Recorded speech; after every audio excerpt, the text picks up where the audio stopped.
Welcome everyone to our second Clean Water Champions webinar in our webinar series. Today we are learning all about plastics and we have our three guest speakers tonight. Very excited. We're going to be learning about bioplastics, microplastics, and the circular economy. And I'd like to acknowledge where I am, so where this event is being broadcast from, is the unceded ancestral and traditional territories of the Coast Salish peoples. And I'd like to do a mini introduction about C-Smart for those of you who are not familiar about what we do. Webinars, public engagement events, what we're doing tonight, this is part of our work, but really the bulk of C-Smart's work is with kids. So our mission is to inspire and empower people to love and protect our oceans. So as part of our youth programs, we have summer camps, online programs. We do a lot of programs in schools, so workshops and field trips at the beach, shoreline cleanups, and our after school programs. So things like virtual C-School, where we actually connect with classrooms, do some fun, interactive, engaging games, all linked to the curriculum so they can learn about science and environmental stewardship. We also have these online courses that you can access yourself called Ocean Defender, and that's the one I was talking about at the beginning. Julius, who's in our call tonight, was the one who recorded our Sea Sketchers Ocean Defender course, which is one where kids learn how to draw marine animals like a professional. And our Awesome Animals course, where they learn all about different types of marine animals and the threats that they face and how to protect them. But we don't just have programs for kids. We also do events like this, and we also have corporate programs. So doing shoreline cleanups for team building activities and lunch and learns. And the funds from our corporate programs, that helps to fund our youth programs. So if you want to let other people know about what we do, that would be much appreciated.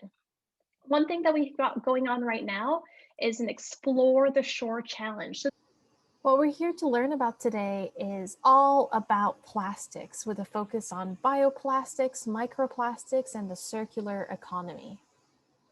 Our first speaker is Karen Storry. Karen is a senior engineer with Metro Vancouver Solid Waste Services. She has worked on waste reduction and recycling projects for over 10 years. As a lead of the region's single-use item reduction work, it's Karen's job to research how we can reduce plastic waste through circular economy programs, policies, and business practices. With the emergence of bioplastics and compostable plastics, Karen is often asked about how is this a solution to single-use plastics? And Karen is going to be telling us all about different types of plastics in her talk. Please join me in welcoming Karen. Thank you for having me here and for joining virtually. I know we've all done a lot of virtual talks lately, so I'll try to make it as painless and as possible and exciting as possible. I love the topic of plastics. I've been researching it for quite a while. And at Metro Vancouver, we've really been focusing on single-use plastics, and it's because these are the plastics that we find littered in the environment, we find in the shoreline cleanups, and these are the plastics that are created using energy and materials and then only used for a short time before they're recycled or disposed. And so in our region, we tried to measure just how many of these items are being disposed, and we discovered almost 1 billion single-use items are being thrown out each year. So that's over 400 items per person. And so we're really focusing on what we can do to reduce these items, namely bags, cups, containers, straws, and utensils. I know there's way more plastics out there than just these, but this is where we're going to start. And so why do we do this focus on reduction instead of recycling? Well, recycling is good, but reduce and reuse is better. As waste professionals, we're always trying to move up this triangle that we call the waste hierarchy and focus on minimizing the waste generated and maximizing reuse. And when we spoke with people, the reason they told us that they want to reduce single use is because they want to protect our oceans and they want to protect this turtle. In fact, I was pretty surprised in our focus groups how many people mentioned seeing this image and it being their inspiration for why they want us to work with them to reduce single-use items. And it's not just us that are working on reducing single-use items. The government of Canada is going to publish their regulations for single-use plastics by the end of this year. Our province of British Columbia is working on updating the community charter, so it's easier for local governments to implement bans on single-use items. And they're also working on how they can do province-wide bans. So there's a lot of work going on by different levels of government, and already in BC, we see many communities with approved bylaws addressing many different items. And as you heard in the introduction, I often get asked, like, well, let's just switch to paper and let's just switch to compostable plastics. Why do we have to reduce and reuse? And so here we go. We're going to get into all the nerdy details of why, according to Karen Storry, we need to focus on reduction and reuse, and then we'll have options to discuss later. So I know some of these things are pretty controversial, so if you want to discuss them with me later, let me know. But let's start with coffee cups, because coffee cups are very important to Canadians. We drink a lot of coffee. In fact, I think we drink more coffee than anywhere else in the world.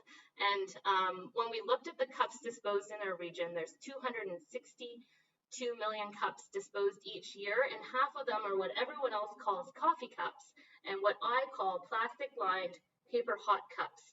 So a lot of people, when we talk to them, they didn't realize that a lot of these paper products, because they're not waterproof, they have a plastic liner.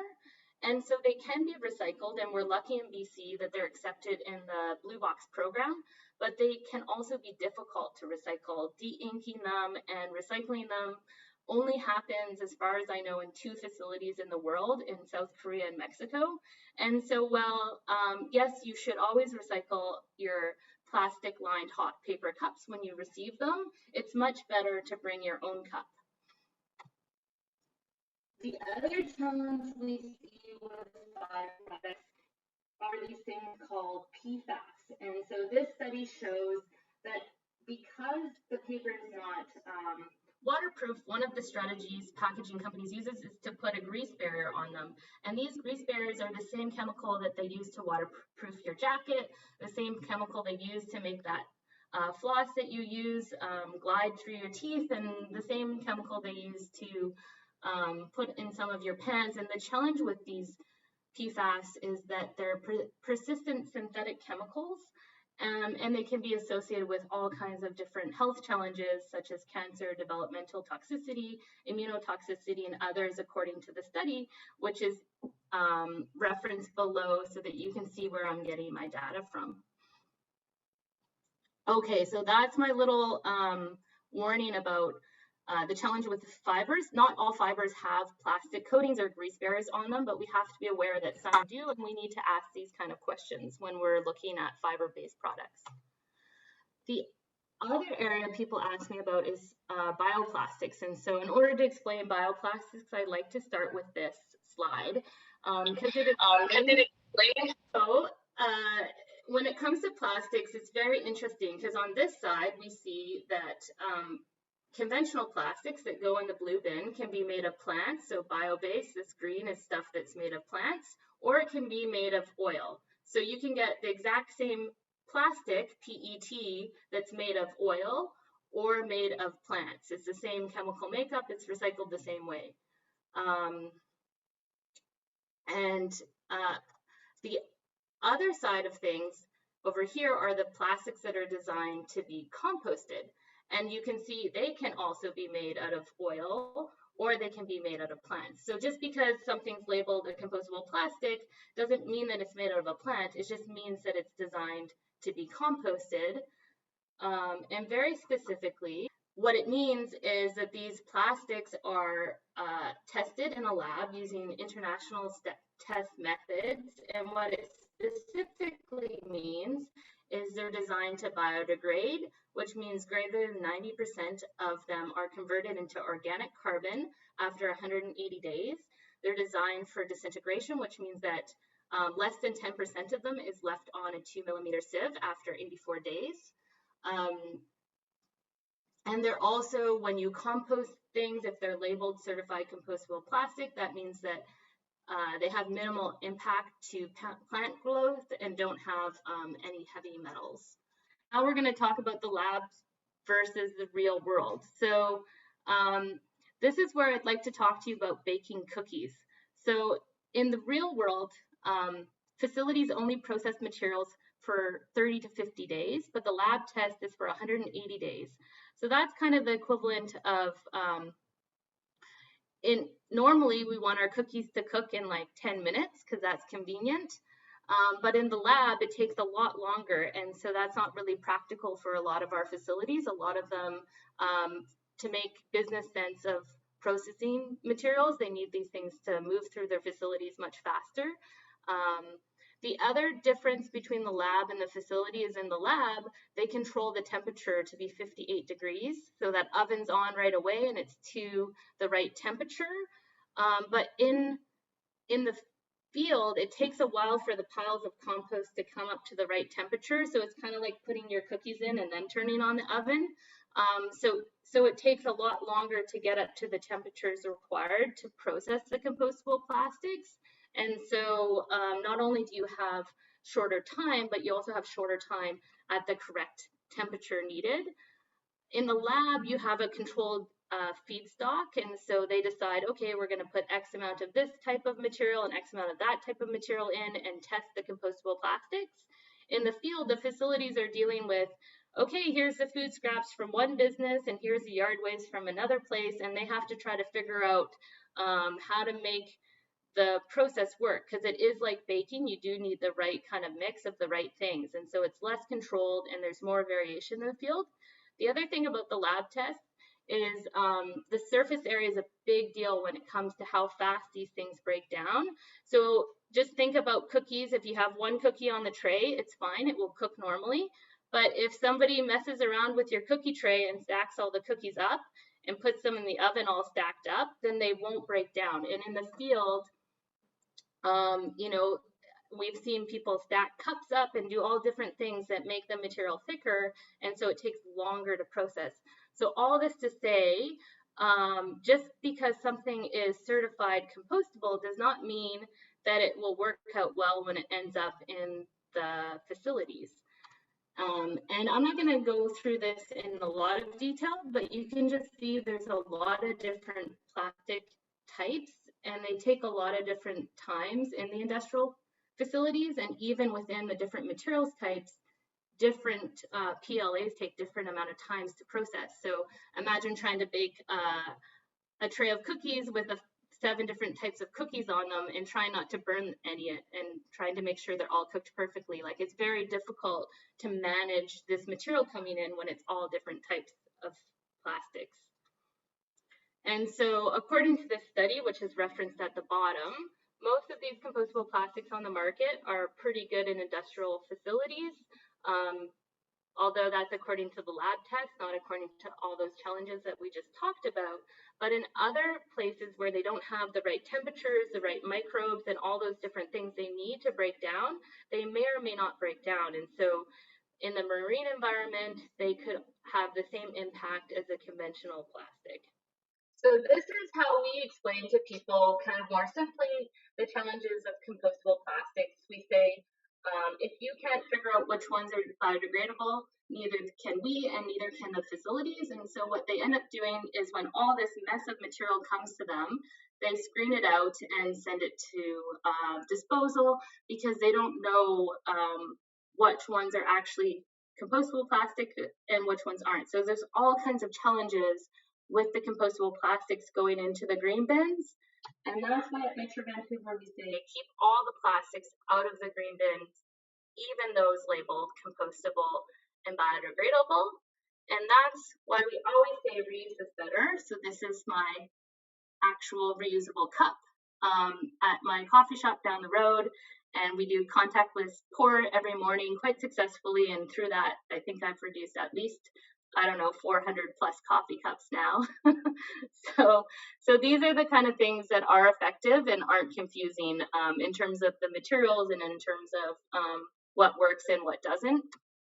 And I'm so excited to see there's a bunch of companies now coming on board and providing reusable options. We've got reusable.com, we've got Cuppy, we've got places that do waste-free groceries, we've got soap stand, we've got shareware helping the offices do reusable cups. And so there's all these options coming on board to go reusable.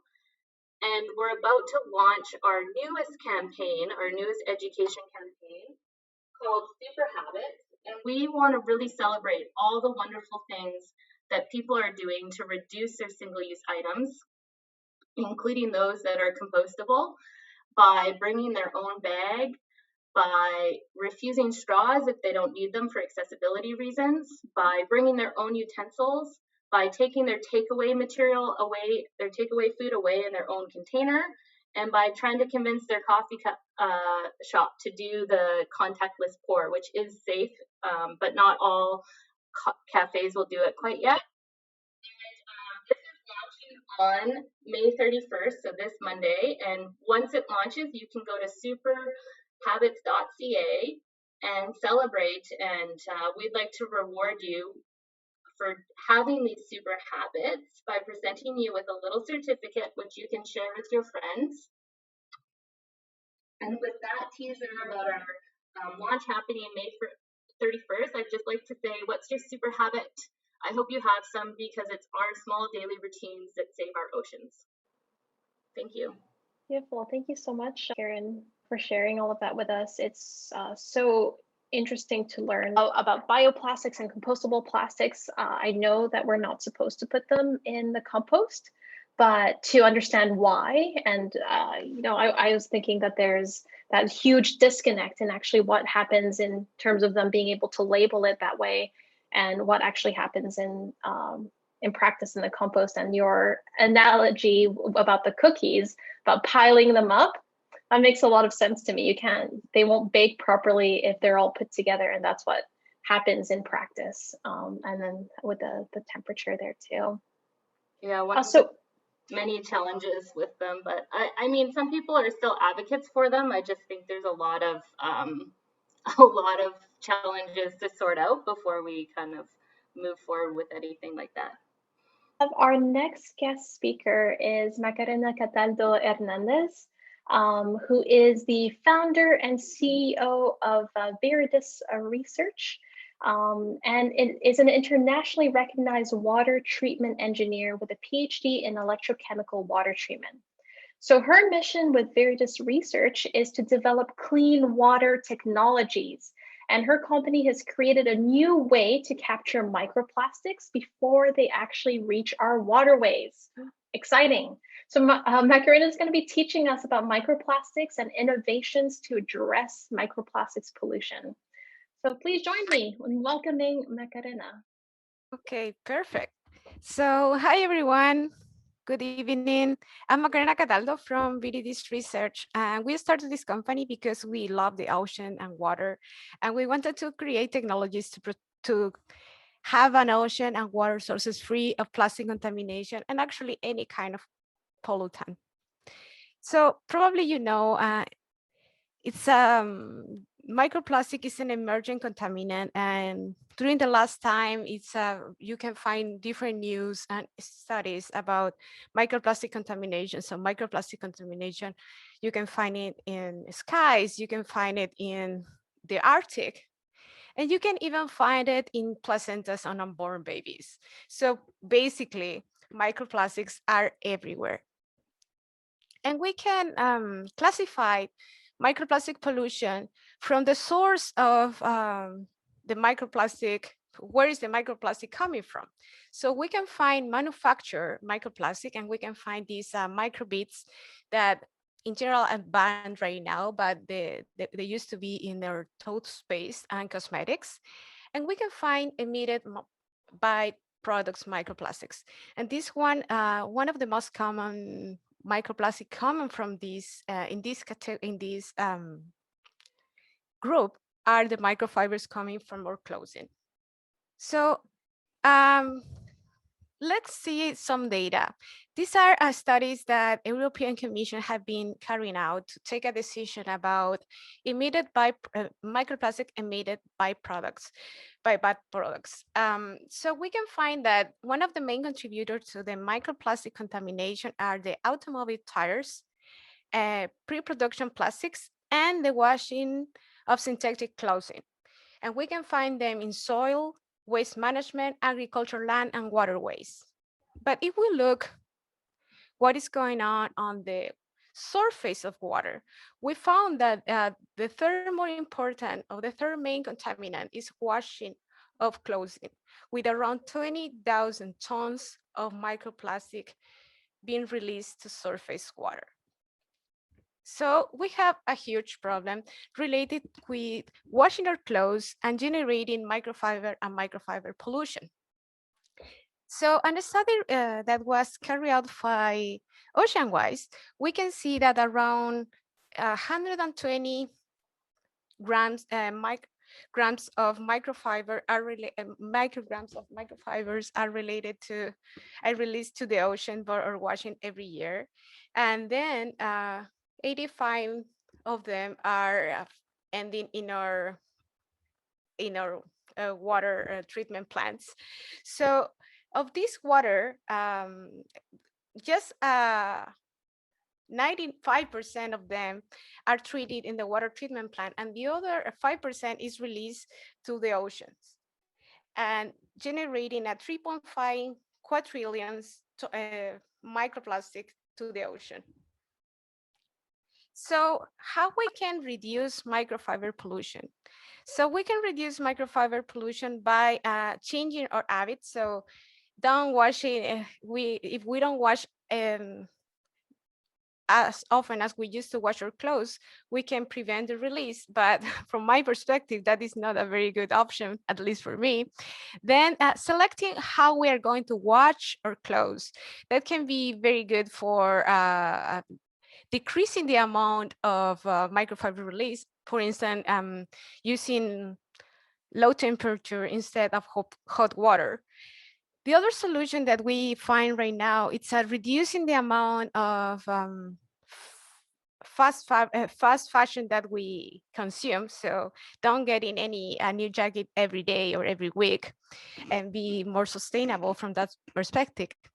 And the new emerging solutions are as well promoting the creation or developing new materials that they can be environmental friendly. So even if they release some fiber, they are not going to damage animals or marine life. And the last one, and the ones that is more related to my work, are the filters or this physical system that stop microfiber from the washing machine to go to the oceans.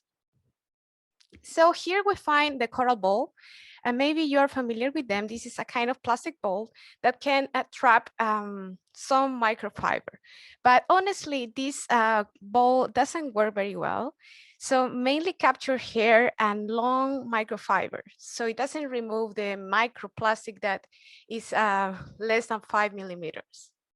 The good thing about this coral ball is that it has a very low price and it's easy to use because you can just put it in your washing machine.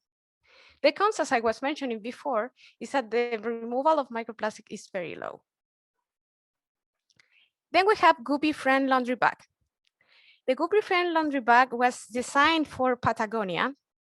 The good things about the Googly Friend, it's at the low price, it's around $35. It's easy to use, but the cons is, according with the customers, is time consuming. Why? Because all the time, always that you need to wash your clothes, you need to put it inside the bag and then move it out. And at the same time, if you want to wash bigger clothes, you cannot put it because it doesn't fit inside the bag. But from a price perspective, it's very economic, and you can easily to implement in your house. So finally, we have this very famous filter that is very good. It's easy to use. Customer report that they have no problem changing the filter or installing the filter to their washing machine effluents. And this filter, they said to have 95% removal, but other external studies show that it was 86% removal. So what do you think are the cons of this filter? And here is the main con. This filter needs a cartridge that need to be replaced every 2 months.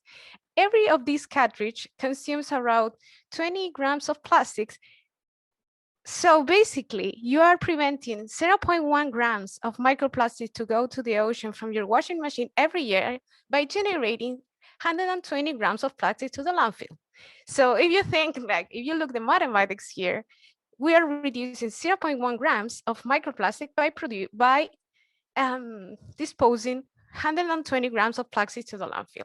So if we are trying to prevent marine pollution to bring more plastic to the landfill, this is not going to work. So as I was mentioning before, it's easy to use and has a high removal, but can be expensive because you have to replace the cartridge every time. You need to buy the cartridge. So that means that you have to go out and get a new cartridge every 2 months. So you cannot use it in remote places and generates more plastic pollution because the cartridge are plastics. So our solution is a filter too, but it's something that we call our regenerative filter. What we call it regenerative filter, because this filter is smart. So the microfiber is captured in the microfiber filter and then degraded by an oxidation process. So the products coming from this system are the byproducts that we get from this system are non-toxic gases like CO2, nitrogen, and oxygen. Then the clean water goes to the ocean. So as we are degrading the microplastic retaining in the filter, that filter doesn't need any cartridge. And it's a smart filter, so it lets you know when you need to regenerate it. So you can have it at home and you don't need to go out to get any additional unit. So in our studies, we remove around 99% of the microplastic, and we degrade around 95% of the total persistent organics present in the water, as you can see in the picture. So why we think that what we are developing is better? It's because we want to do a product that's totally eco-friendly and sustainable, as safe and effective to use, protect ecosystem, but not just marine ecosystem, even landfills of plastic contamination, and reduce the cost of the long time cost.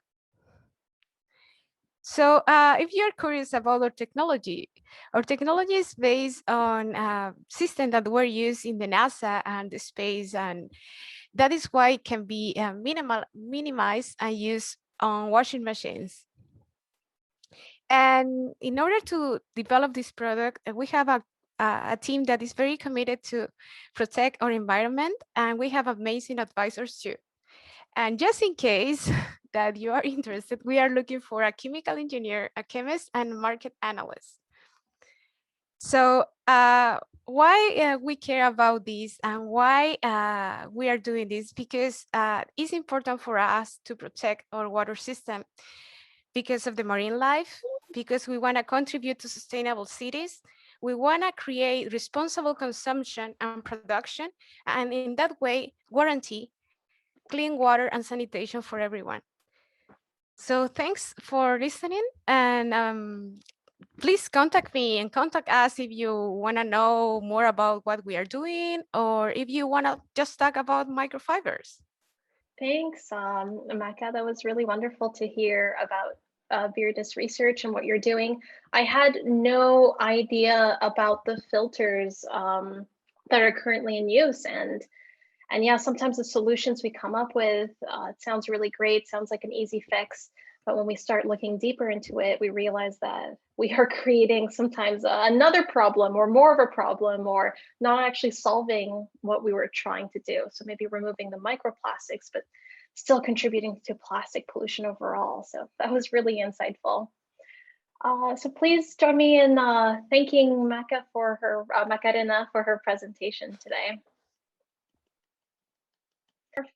Our last but not least, Allison Carr. We are so excited to have you joining us, Allison. Allison is the co-founder and the chief sourcing officer for NADA. For those of you who don't know, NADA is our famous package-free grocery store in Vancouver. Allison is really passionate about local food systems, environmental advocacy, relationship building, and implementing circular economy principles within NADA's supply chain. So Allison's going to be discussing the circular economy and NADA's waste-free journey.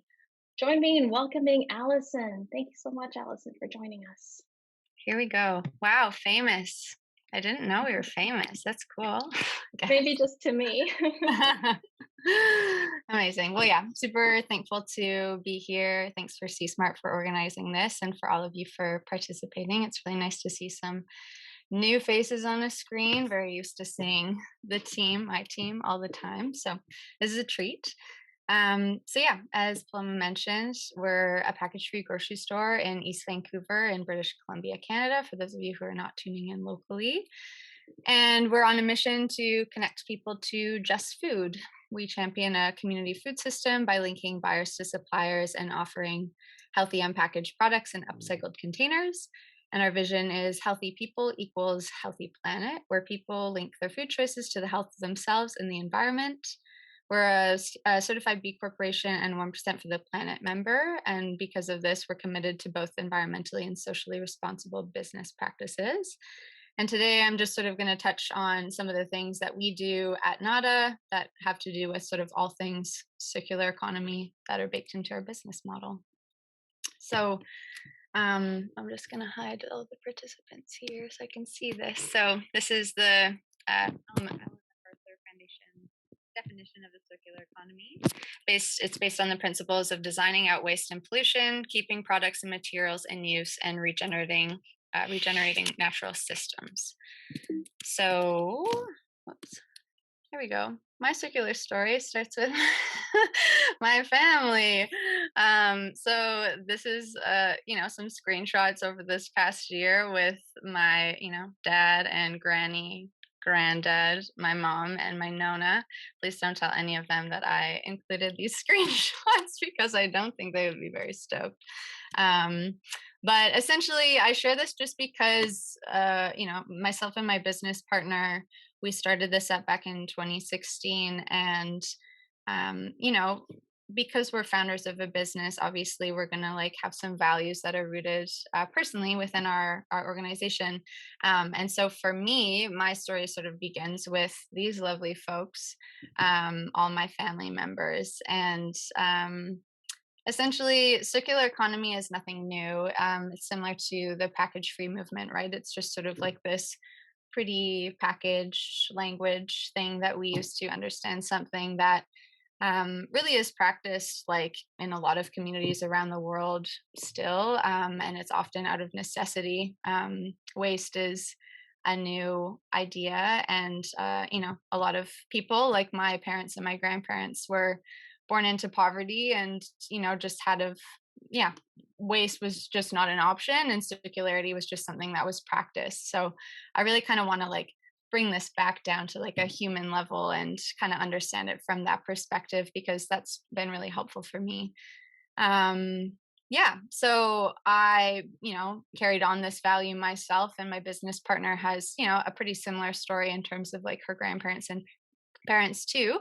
And because this was sort of a value of mine when I was super young, it also meant that I was, bullied ruthlessly for carrying around plastic water bottles that I was reusing because my parents told me to do this. And, sustainability just wasn't cool then. And maybe it's still not cool in some places, but I like to think that I was, a little bit of a trailblazer then, because despite all these, cool kids telling me that my Tupperware was lame, I certainly thought that it was dope. And I think as we're learning more and more, sustainability isn't just cool, it's definitely necessary. And my granny over here, just a little fun fact, this little lady in the blue wool suit, she probably knit that herself.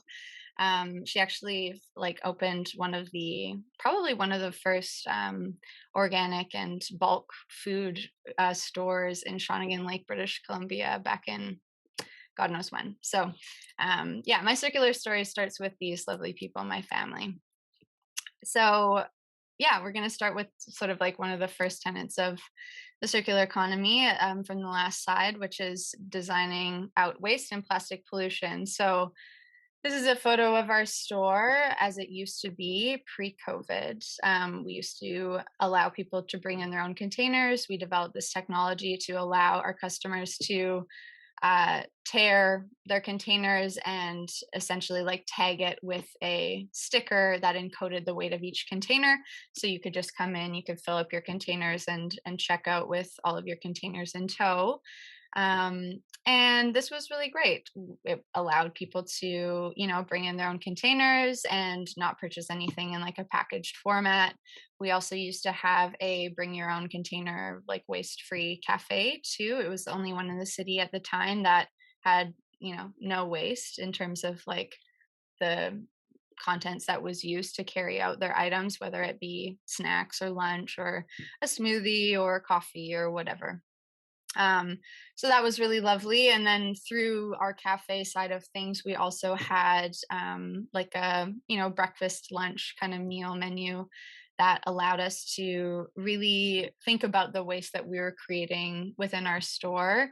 And when I say waste, that includes food waste and compost. Like we really try to reduce as much as we can on the compost side of things as well. So any sort of beyond sellable produce that we were unable to sell on the grocery side of things, we were able to, turn into a harvest soup or a harvest smoothie, or have some other sort of like cafe use in store, which was really lovely.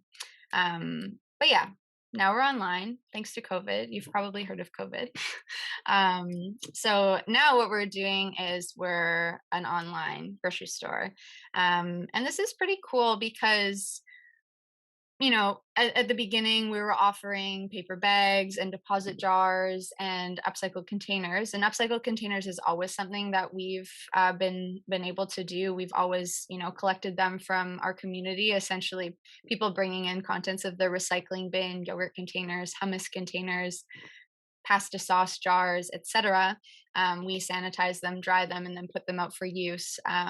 But what we found with our pivot to online is that upon checking out and selecting which items you're interested in, almost everybody is selecting upcycled containers. So people are, having their product either picked up or delivered to them in upcycled containers, whether that be plastic or paper or metal, tin.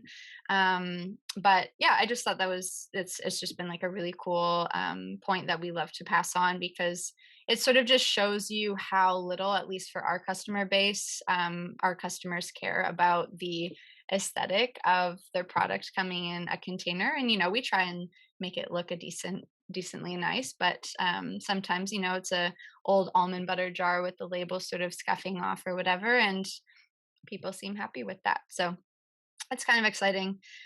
We also do, as you can see here, offer carbon neutral home delivery. We partner with this really lovely like e-bike delivery service called Shift in the city, and they're able to shuttle out our delivery orders via e-bike, which is kind of exciting. And on the supply chain of things, that's something that I'm really focused on, is working with a lot of our local suppliers and food producers to really think about the ways in which we can reduce waste down the supply chain. So we're not just, a bulk store that has a bulk section. We're also kind of, going beyond that and thinking about the ways that we can reduce throughout our supply chain as well. So really working with suppliers to actually deliver their contents in reusable containers, large buckets, large Rubbermaid containers, large Tupperware, large glass jars. It's kind of a case by case basis based on the product. And yeah, it's really sort of up to us to figure out something that makes sense for the product itself. And it makes, my job and the people who are helping me out with sourcing's job really exciting, because it allows us to have these conversations and think about ways that we can reduce down the supply chain as well.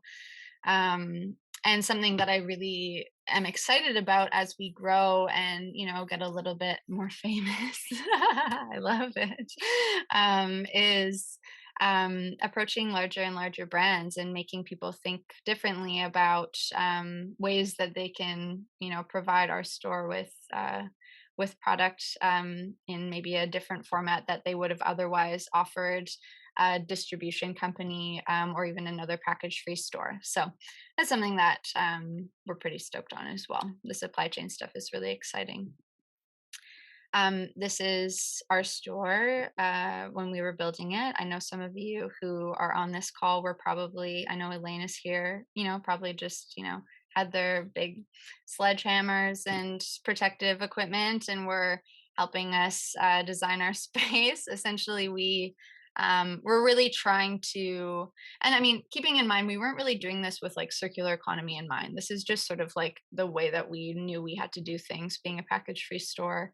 Again, it's just like a value thing for us, I think. And so all of the, I can't even remember what this is called, but all of these metal pieces that you see in this photo were actually repurposed from our like deconstruction of the unit before we moved in and, upon construction of that. So these were all reused. We were able to reuse all of the nails that we possibly could that were still straight, all of the insulation that you see piled up in the back there, all of the like ventilation and everything. It was just really, it was like a cost consideration, but it was also a value consideration as well. How can we do our, I think I just said, for anything that we were unable to reuse, whether it be, scrap pieces of drywall or what have you, we were able to properly dispose of those. But our waste diversion was really, really high, which was really exciting. This was our store before we moved all of our products into it. We tried our best for any fixture we had to get in store to purchase used. And a lot of these, sorry, when I say fixture, I meant sort of refrigeration. And for all of the fixtures, like the metal bits and pieces here, the table, we actually trying to purchase used where we can. And then for all of our fixtures in store, we actually sourced from Sears for those Canadians who are on the call and are familiar with Sears, a huge department store that was closing down. So yeah, just really sort of keeping like reuse in mind and reclamation in mind. And that was, pretty fun. And then the third, characteristic of the circular economy is regenerating natural systems. And this is something that is a little bit challenging to do within food. Regenerative agriculture is certainly on the rise, and that's really exciting. There's a lot of really cool initiatives that are going on across North America, especially, but there aren't a ton in BC, at least yet. So this is still very much a space that we know that we can improve upon as we kind of grow and work on our supply chain on the produce side of things as well, thinking about ways that we can really support growers and producers who are thinking about growing regeneratively and a little bit more sustainably than even the organic models of agriculture. This is a photo of my best friend at the Climate March, Amanda.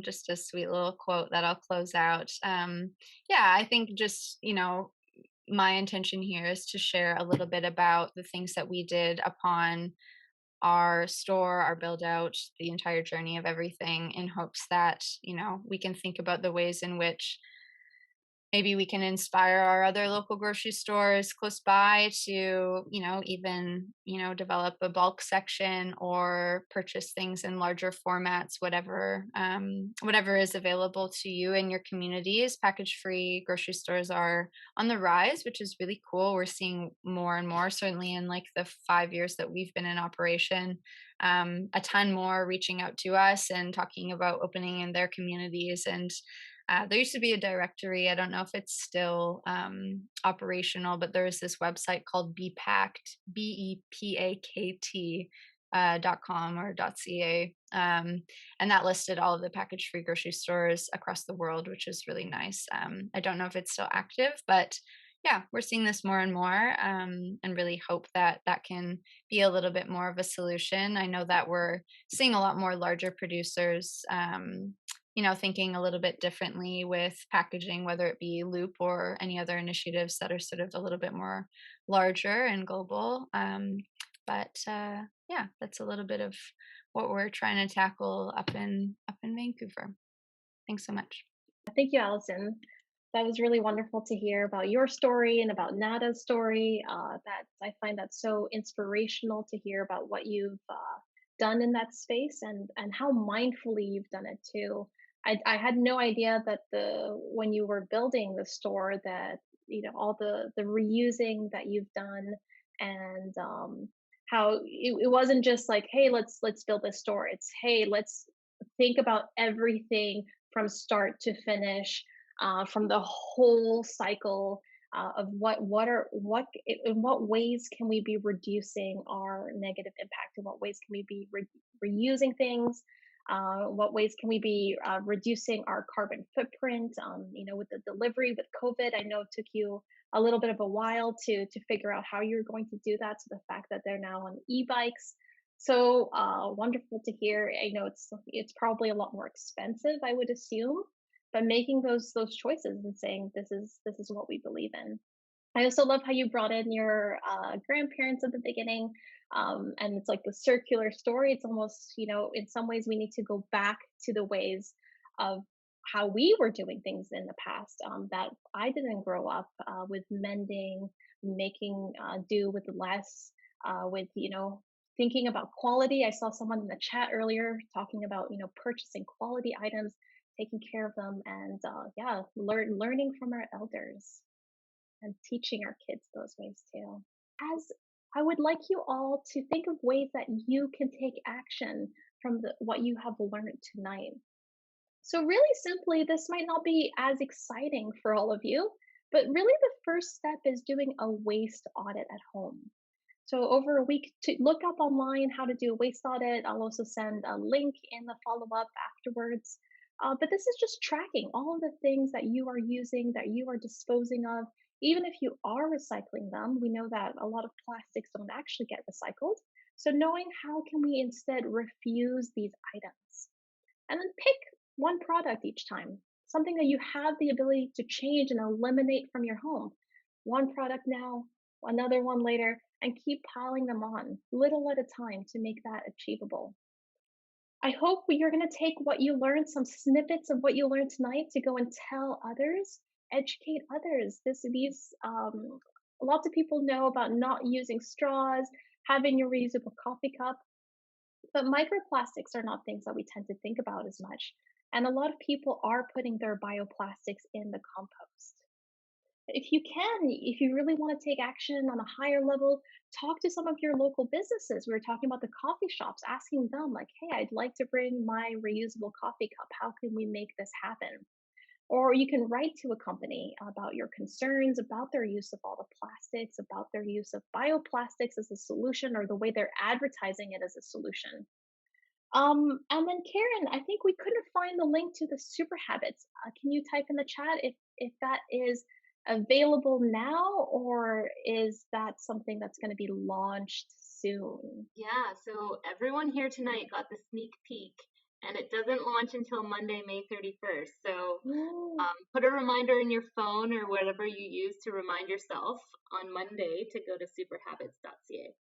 Oh, that's exciting. Yeah, I love that imagery of the superheroes, and I hope that helps spread some waves of action across Metro Vancouver, but I hope others will bring it to their local areas too. I'm going to pop this later in the chat. There's a survey, if you can please complete it. We have funding from Environment and Climate Change Canada. We would love to report on the impact that our webinars are having and the success of them. So by completing the survey, that's a really big way that you can be helping to support C-Smart. We can show that we're doing impact. Maybe that means we can get more funding down the line.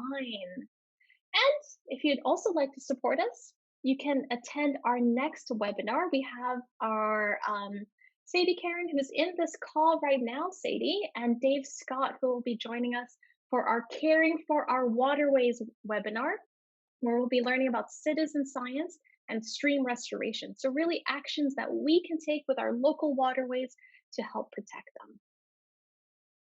If you'd like to support C-Smart in other ways, I encourage you to follow us on social media, promote the things that you see that we are sharing. We have a small team, we're a small charity. The reason we've had 150 people sign up for the webinar tonight, that's really thanks to all of our partners, our friends, our supporters who are sharing this out in their networks. If you want to stay up to date on what we're doing, check out our website, sign up for our newsletter. And if you really enjoy what we're doing, you want to see more of it, you think educating kids is the future and we need to keep pushing for that, think about becoming a monthly donor. So donations, 100% of that goes towards our youth programs. So thank you everyone, but don't leave just quite yet because we have 10 minutes of a Q&A. Alice, I have a question. Of course. Okay. What are the challenges that you faced in order to because usually the food packaging industry, they use plastic a lot. So, how did you come about it? Like, how did the transition happen, and what were the challenges that you faced? You mean on the supply chain Going, side of things? yeah, because Yeah. that's where it's mostly used. Yeah. So. Yeah. Thanks for that question. We are really fortunate in Vancouver and British Columbia to have a lot of local food producers. Mhm. So I think we're privileged in that sense because finding people who are willing to send product without packaging or in reusable packaging is actually relatively easy. And I'm certainly, I'm not saying that we don't produce any waste, right? Like zero waste is a little bit of a fallacy. There's no zero. And even with us, like package free store, we don't claim to be like 100% anything. Okay. But yeah, we try our best. We still do have, plastic and paper and use a hauler for that sort of thing. Shout out Recycling Alternative locally. But yeah, it's been actually pretty easy to find a lot of producers who are willing to do package free for us. I think it's like a little bit of a brand spotlight thing for them as well, right? I think increasingly we're noticing a lot more people getting to know shops like ours, and the soap dispensary is another one locally, who's friends of ours, and a lot of other like small independent ones who are starting up. And I think, from like a brand perspective, it looks really great. Like if you're servicing a small independent grocery store with a package free product, and really trying to get it to them and get it to their doors without packaging as well. It's pretty exciting from like a customer point of view, which is why I've sort of mentioned like larger brands, like chatting with people like Nature's Path or I don't know who else, they just come to mind, who are, like actively chatting with us about ways that we can continue to reduce. So yeah, it actually hasn't been too hard. It's definitely like, it's difficult for some products like potato chips, cereal. You need packaging for some products. So we're not like, we don't have everything. We're trying to get to a point where we can be a one-stop shop, but I don't know if we'll ever have absolutely everything a normal grocery store could have, but certainly trying our best. And I think it's just, we are lucky in terms of location for sure, but we're noticing, more and more shops opening up and doing similar things like us around the world. And so I would hope that, other places in the world are having a little bit of an easy time with this as well. But yeah, we might be privileged in that way for sure. Thank you for answering. Yeah, thank you for asking. Thanks, Allison. And yeah, you're right. There's some things where you can't avoid the plastic. And then so sometimes you have to switch to something else. So for me, instead of chips, I've started eating more popcorn that I make at home. And instead of cereal, getting oats in bulk. And then, making your own granola. I say that, but it doesn't always work out in practice. So we have another question in the chat. It's about the microplastics from laundry detergents. And if anyone has any recommendations for microplastic free laundry detergents. I'll just throw in there that we do have, those laundry strips by True Earth. So those are packaged in cardboard, and it's also not all of this amount of liquid. It's like the solid form, and you just put a little amount of that in yours. So I don't know if anyone there wants to type in the chat if you've ever used laundry strips before, if you're yay or nay about them. That seems to be a really great innovation. Does anyone else want to share? I can add something quickly if I may. Thanks for this question, Ivana. I'm gonna plug my business. Nada has a lot of microplastic-free laundry detergent.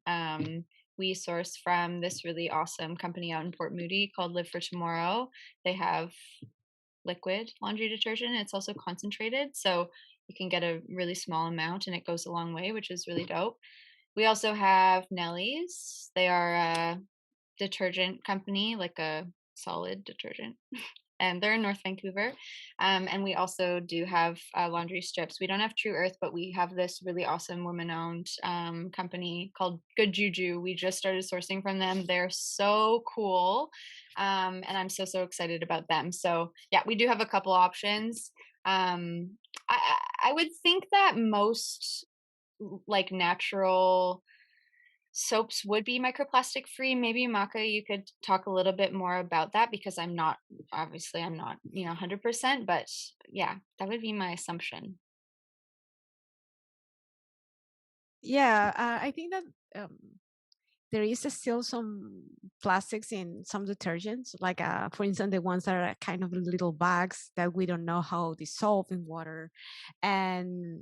But I think that if we think about plastic in general, then like we can get it from the detergent, but it's the container, the biggest amount of plastic. So if we reduce the containers, we don't use the containers, we are going to reduce a big amount because the microplastics in detergents are kind of being banned in the majority of the countries. So they cannot have microplastics. They have as a container, but not in the detergent by itself because it's getting banned because of all the problems with the microplastics. But I think that it's very important to care about the container in this case. Thanks, Mika. We have a question for Karen in the chat from Alex. With the recommendation for green bins to not include any compostable plastic bags, is there any discussion with the retailers like Canadian Tire and Save on Foods to not carry these bags if they're not functional in Canada's system? Yeah, so I'm so glad you asked this question because I get asked this all the time. And there's not much I can do about it other than to advocate for the Canadian government to do more. They do have guidelines around environmental claims for industry and advertisers, which I could put in the chat. But unfortunately, people don't seem to be following those. Like most companies, when they ask me about labeling of things as compostable, I send them those guidelines and say, well, as a first step, you should try to be in compliance with these. And most of them aren't. So we don't control what people can sell in their stores, but we have advocated for senior levels of government to really start to address this. And to follow up on that second question about, okay, and I get this also a lot, well, then why can in my multifamily building or at my restaurant that I work in, why can they have compostable plastic liners in the big bins? And that's because those are the plastics that are supplied by the haulers, and the compostable plastics are something that the facilities can accept. And to go back to cookies, it's kind of like they can manage those plastics in the big bags, but if for everyone to use them in their little kitchen catchers and to tie those little knots, it's like mushing a big ball of cookies together and trying to bake it. Like, it just doesn't work. And so, yeah, I know there's a bit of a flaw in the system in that we say, okay, it's not allowed, but yet there's these liners in these bins, but that's really the only place that they are used, or that we like to see them used in our region, just because they cause so many challenges. And Alex, I see you're unmuted, so maybe you want to say something. No, I just wanted to say thank you. I'm just wondering, wanted to ask like one more follow-up question. If do you see this as being like something where obviously the labeling and the standards need to be updated, because that's obviously people aren't even able to discern what's plastic and what's bioplastic. But do you think it's ultimately like up to like the facilities to kind of catch up to like be able to handle these, or do you think they need to be diverted to completely different facilities, or like I don't know. It's just Well, like it's like a never-ending enigma here that I can't. I just want to yeah. So to continue learn my more. cookie analogy. So imagine that you're not just a person baking cookies and you have all day to bake them, but you're like a business and you want to bake a lot of cookies and make a lot of money. Well, if it takes you 7 times longer to make each batch of cookies, then you're not going to make a lot of money. And that's the huge challenge with these compostable plastics is they take longer to process and cost the facilities money. And so then we're told, well, we should upgrade all the facilities, but I don't think people understand what that means in terms of the cost to the business and in terms of the cost to them, because ultimately it's businesses and citizens that are paying for the cost of the green bin programs. And so one of my colleagues described it this way, that if we were to, and I don't know if this is accurate, I haven't confirmed it, but his idea is if we were to switch to compostable plastics being managed in the green bin, then we have to build double the facilities. And these facilities are not cheap. And in the Lower Mainland, where land is very expensive, the idea of expanding the amount of land required to manage this material is also very challenging and very expensive. So the other question that we got was about paper bags and composting paper bags. And yes, like craft paper bags and cellulose lined bags, and there's only one brand that does cellulose lined bags, which is Bag to Earth, are okay in the green bin. That's what I use for my scraps, actually. Nice. Yeah, lots of questions around that, and I can see we all want to know a lot more, given that these are not things that we think if it's being sold, if other people are using it, then that should be okay. And so it's so informative to have this session today and learn directly firsthand from someone who's in the know better than we are. So I realize it's 7 o'clock, everyone. That is the end of our session. However, I do realize there's more questions in the chat. Allison, there was one question for you. Do you have an extra minute to answer it, or do you want to answer it in the chat? Yeah, I was just typing a response. This is you're talking about the question from Dave. Yes. Yeah. So it says go ahead. Yeah, it just says you mentioned location, BC, as a privilege when it comes to accessing products. How might inner city and underserved communities access shops like NADA? In other words, how might folks start their advocacy, activism, environmental journey in their community inspired by businesses like NADA? Yeah, great question. Thanks, Dave. It is tricky because it's not the norm yet, right? We still have a lot of like large, chain grocery stores that are not doing package free. I don't know exactly where you are. I do know of quite a few package-free stores that are around. You could start maybe I don't know if you're like that familiar with them, but you could start by, typing in like package-free your city into Google and seeing if there is anything like that. But yeah, in terms of like encouraging your community to maybe start thinking about this, or maybe inspiring some people to start their own. What we did on the NADA side of things is start a Zero Waste Vancouver Facebook group. So this is just sort of like an opportunity for us to add all of our friends and start a conversation around all things zero waste. But it could be also like a good forum for people to sort of be chatting about some of that stuff and thinking about, bringing people together and maybe starting a business together. I don't know. Yeah, it's tricky. I'm not really sure. I don't know if that answers your question, but I hope so. If you want to email me, feel free. It's Allison, ALISON @nadagrocery.com. Thanks for asking. I put your email in the chat there. So that concludes our session today, everyone. Please join me again for one last thank you to our guest presenters today, Alison Carr, Karen Storry, and Macarena Cataldo-Hernandez. It's been wonderful having you. I've learned so much. I'm going to take what you taught me, put it in my youth programs, spread the word, and I hope everyone here is going to do that too. I popped the survey in the chat. The best time to do the survey is right after the session. So click on the survey link right now. Add your answers there. That's a really wonderful way to help support us. And thank you so much for joining us tonight. Really wonderful to see you all. Hope you have a great rest of your evening.